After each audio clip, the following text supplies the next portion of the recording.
السلام علیکم ورحمۃ اللہ وبرکاتہ۔ بسم اللہ الرحمن الرحیم، نحمده ونصلی علی رسوله الکریم، اما بعد۔ حکیم بن حزام رضی اللہ عنہ ایک صحابی ہیں، حضور صلی اللہ علیہ وسلم کی خدمت میں حاضر ہوئے، کچھ طلب کیا، حضور صلی اللہ علیہ وسلم نے عطا فرمایا۔ پھر کسی موقع پر کچھ مانگا، حضور صلی اللہ علیہ وسلم نے پھر مرحمت فرما دیا۔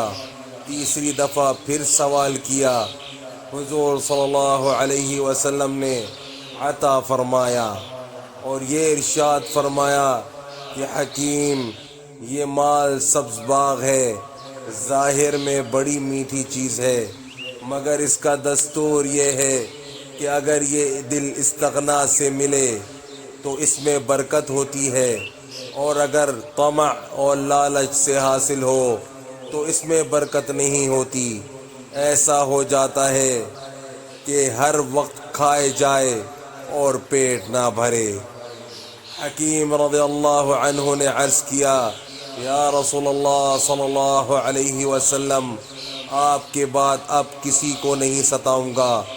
اس کے بعد حضرت ابو بکر صدیق رضی اللہ عنہ نے اپنی زمانہ خلافت میں حکیم رضی اللہ عنہ کو بیت المال سے کچھ عطا فرمانے کا ارادہ کیا، انہوں نے انکار کر دیا۔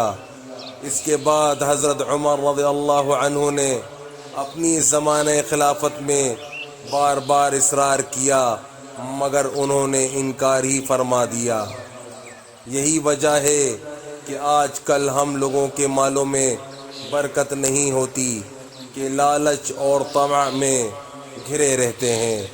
بس میرے بھائیوں دوستوں، جو آج ہم نے پڑھا ہے، سنا ہے، اللہ پاک ہمیں اسے سمجھنے کی، عمل کرنے کی اور دوسروں تک پہنچانے کی توفیق عطا فرمائے، اور حضور صلی اللہ علیہ وآلہ وسلم کے مبارک طریقوں پر چلنے والا بنائے۔